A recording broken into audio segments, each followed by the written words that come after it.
आप क्या समझते हैं हम टोपी पहनकर जाहिल खड़े हैं?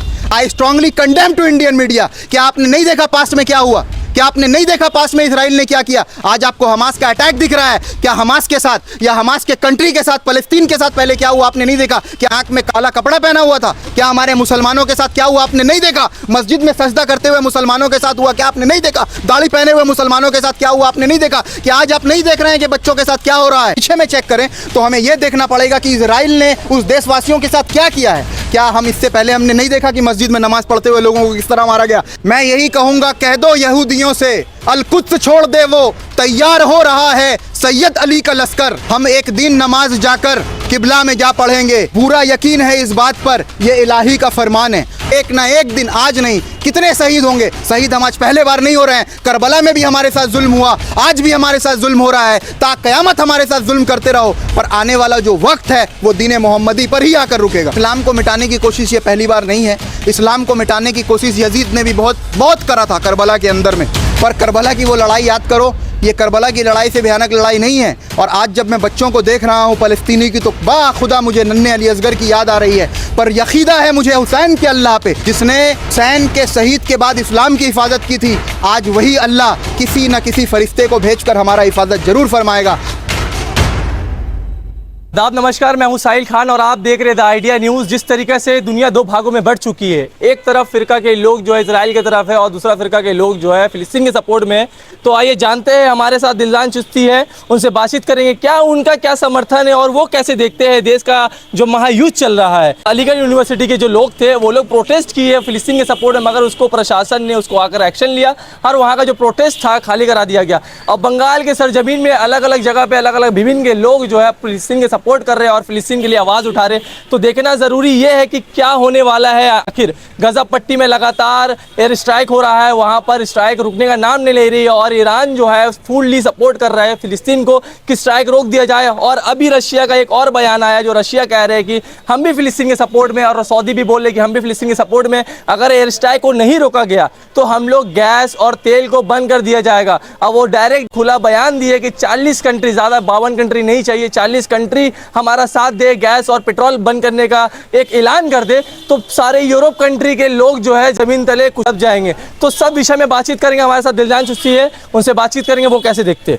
सबसे बड़ी बात, ये बहुत दुखद वाली बात है और देखकर दिल मचल रहा है कि ये जो उम्मते मुस्लिमा के साथ आज हो रहा है, और ये आज की लड़ाई नहीं है। ये बैतुल मुक़द्दस जो है, हमारा ईमान बैतुल मुक़द्दस पे, और ये जो हमले किए जा रहे हैं, ये हमले बच्चे पे तो किए जा रहे हैं, पर सबसे बड़ी बात यह है कि ये जो हमला है ये दीन मोहम्मदी पे ये हमला किया जा रहा है। और हर मुसलमान जिसके दिल में रसूल अल्लाह सल्लल्लाहु अलैहि वसल्लम की मोहब्बत है, उसके दिलों पे ये हमला किया जा रहा है। और जो कंट्रीज़ खुल के सब सामने आ रहे हैं, सपोर्ट कर रहे हैं, ये हमास की सपोर्ट नहीं है या फिर ये गाज़ा की सपोर्ट नहीं है, ये सपोर्ट इंसानियत की है। जिस दिल में, जिस इंसान के दिल में इंसानियत है, वो खुल के सपोर्ट कर रहा है। जिस तरीके से अभी एक और सऊदी का बयान आया है, हमारा सब कंट्री से मतलब नहीं है, 40 कंट्री हमारा साथ दे तो यूरोप कंट्री को झुकना पड़ेगा, एयर स्ट्राइक रुकना पड़ेगा। सऊदी अरबिया के लिए तो मैं ये कहूँगा कि देर आए दुरुस्त आए। अगर हमारा सऊदी अरब जो है वो स्टार्टिंग से ही स्ट्रिक्ट होता और एक पॉइंट पे खड़ा होता तो आज दीन मोहम्मदी का ये हालत नहीं होता। मैं तो इन सब चीज़ों में सऊदी अरब को भी जिम्मेदार मानता हूँ। और जिस तरीके से मोदी जी का जो बयान आया है इजराइल के सपोर्ट में, और अलीगढ़ यूनिवर्सिटी में रोक दिया गया छात्रों को, मैं ऐसे बयानों का पूरा पुरजोड़ खंडन करता हूं, क्योंकि मणिपुर मैटर में जब लड़कियां बैठी थी धरने पे, हमारे देश के प्राइम मिनिस्टर कुछ नहीं बोले, मौन साधना में व्यस्त थे। अब जब इजराइल का मैटर आया है तो इनके पास इतना टाइम है, इन्होंने ट्वीट करके बता दिया।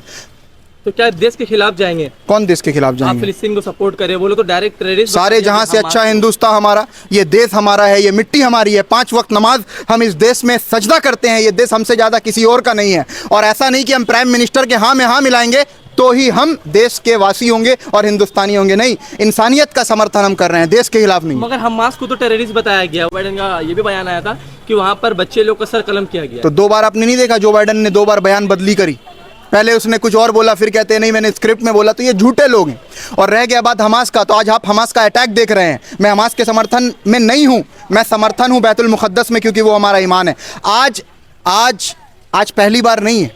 आज आप देखो इजराइल कब से अटैक कर रहा है, तो आज हमारा देश भी गुलाम था, हमारा देश भी एक वक्त गुलाम था और कुछ फ्रीडम फाइटर हमारे देश से भी उठे थे जिनको आज भी ऑफिशियली टेररिस्ट कहा जाता है और कई फाउंडेशन लड़ रहे हैं कि उनको ऑफिशियली टेररिस्ट से हटाया जाए। तो हर वो फ्रीडम फाइटर जो अपने देश को गुलामी से बचाने के लिए लड़ाई करता हो, वो पावर में बैठे हुए जो गुलाम बनाए हुए हैं उनके लिए टेररिस्ट होता है। मगर 7 तारीख के दिन ये देखा गया था, रात के वक्त सुकून और अमन से लोग सो रहे थे, तो वहाँ पर 20 मिनट में 5000 एयर स्ट्राइक किया गया, तो ताकि सिविलियंस लोगों की मौत हुई। उसके बाद वहाँ पर गजा पट्टी पे अटैक हुआ। पहले तो अटैक जो किया हमास के लोगों ने किया ना। तो हर चीज़ आपको देखना चाहिए कि every action has a reaction, her action का एक रिएक्शन होता है। आज हमास या कोई भी देश का एक फ्रीडम फाइटर हो या कोई भी ऑर्गेनाइजेशन हो, पागल नहीं हो, अगर बिना मतलब वो अटैक करे तो आतंकवादी होता है, टेररिस्ट होता है। अगर हम थोड़ा पास्ट में जाए और थोड़े पीछे में चेक करें तो हमें यह देखना पड़ेगा कि इजराइल ने उस देशवासियों के साथ क्या किया है। क्या हम इससे पहले हमने नहीं देखा कि मस्जिद में नमाज पढ़ते हुए लोगों को किस तरह मारा गया? क्या ये पहली बार है? मैं यही कहूंगा, कह दो यहूदियों से अल कुद्स छोड़ दे, वो तैयार हो रहा है सैयद अली का लश्कर। हम एक दिन नमाज जाकर किबला में जा पढ़ेंगे।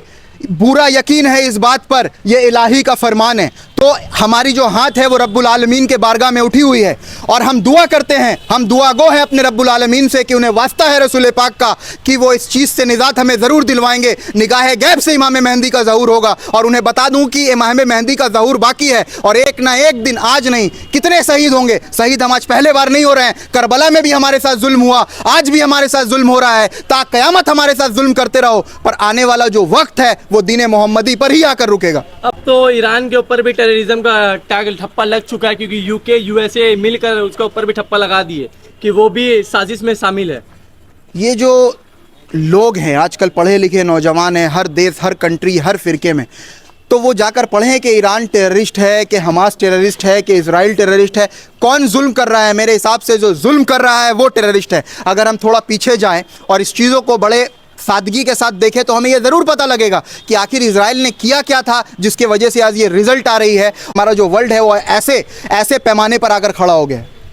तो ये काना दज्जाल का फितना सामने आ रहा है, ये धीरे धीरे क़यामत नहीं, काना दज्जाल का आना अभी बाकी है। ये जो है ये दीन मुसलमान पे जुल्म हो रहा है, हमारा जो कौम है वो बेदार हो रहा है और अभी भी वक्त है कि हम सिया, सुन्नी, वहाबी, देवबंदी को छोड़कर एक फ़िरके में बढ़ जाएं और वो फ़िरके का नाम बस एक ही हो, दीन मोहम्मदी। और जिसके दिल में मुस्तफ़ा जाने रहमत है वो सामने आए और दीन इस्लाम को बचाएं।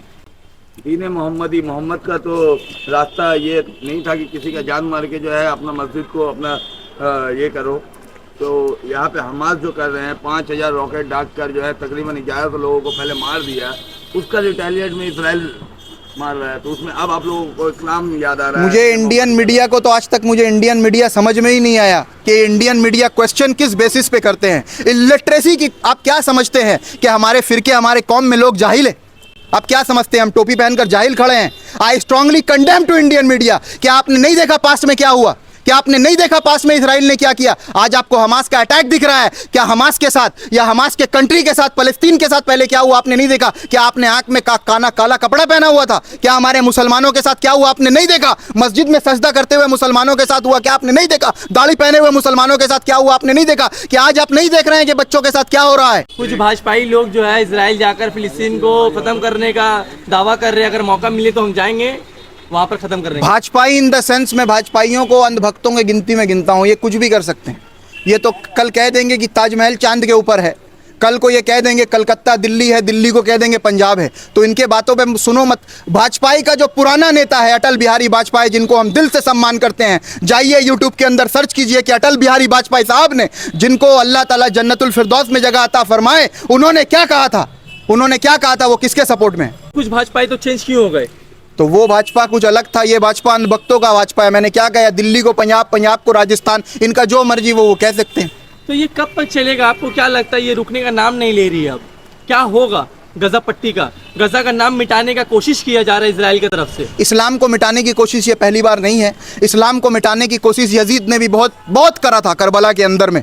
पर करबला की वो लड़ाई याद करो, ये करबला की लड़ाई से भयानक लड़ाई नहीं है। और आज जब मैं बच्चों को देख रहा हूँ फलस्तीनी की, तो बाखुदा मुझे नन्हे अली असगर की याद आ रही है। पर यकीदा है मुझे हुसैन के अल्लाह पे, जिसने हुसैन के शहीद के बाद इस्लाम की हिफाजत की थी। आज वही अल्लाह किसी न किसी फरिश्ते को भेजकर हमारा हिफाजत ज़रूर फरमाएगा। और मैं यही कहना चाहता हूँ कि बेदार ना हो, सारे मुसलमान भाइयों और बहनों बेदार ना हो, हाथों को उठाओ और अल्लाह के बारगाह में दुआ करो, क्योंकि दुआएं ही ऐसी चीज़ है जो तकदीर को बदल देती है।